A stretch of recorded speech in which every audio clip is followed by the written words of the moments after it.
I recently had a child in 2025, and he's pretty awesome, super smiley, and he already has $1,000 in an investment account, even though I did not contribute anything, and that is all because of the details in this video.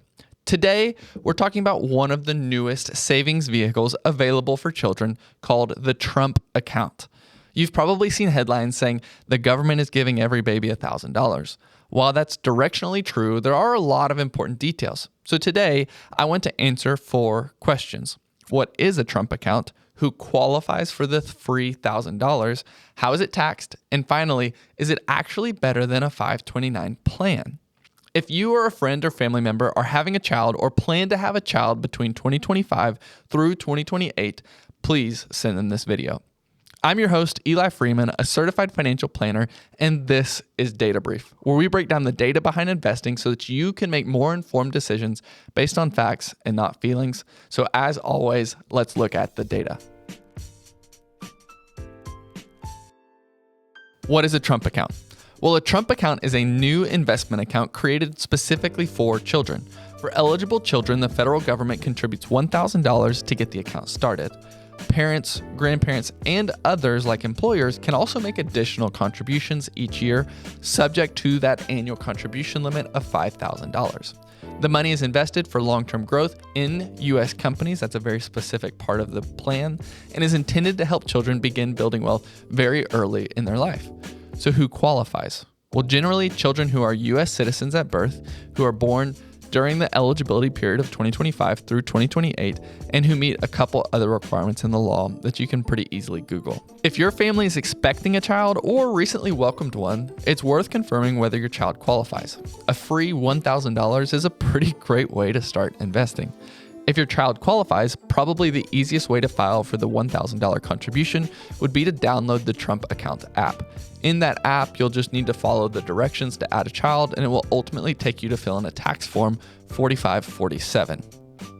If you didn't catch that, yes, President Trump titled the accounts after himself and the tax form after his presidential terms of the 45th and 47th presidency.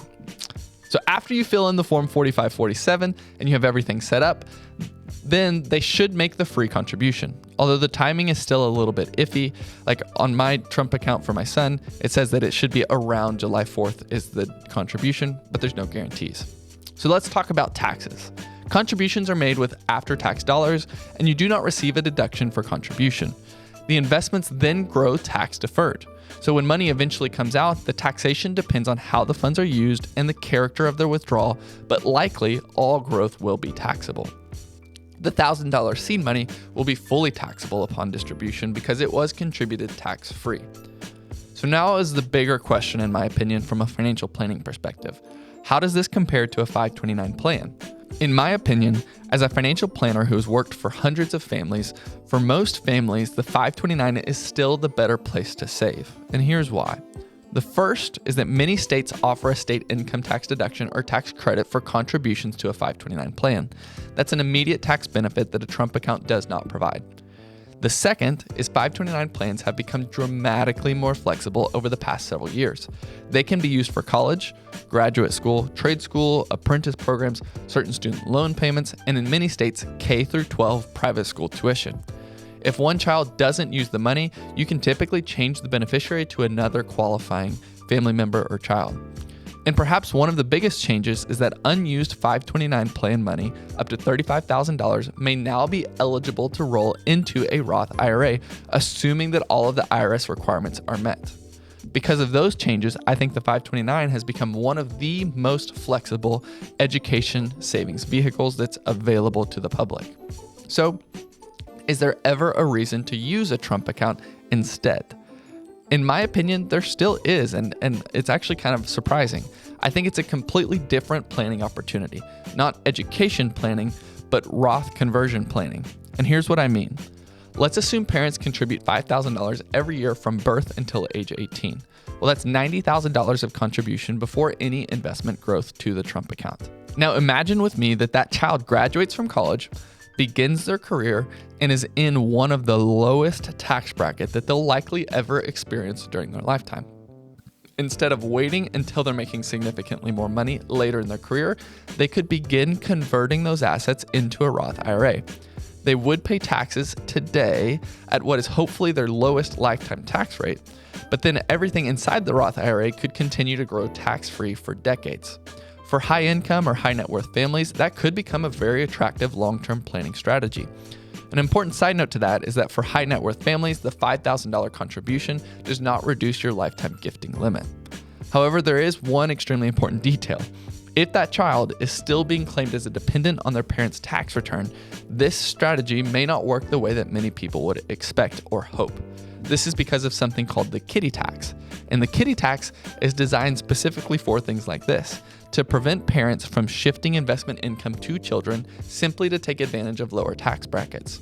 As a result, certain unearned income, like Roth conversions, may be taxed using the parent's tax rate instead of the child's. The entire objective of this Roth conversion strategy is to pay taxes while the child is in a low tax bracket.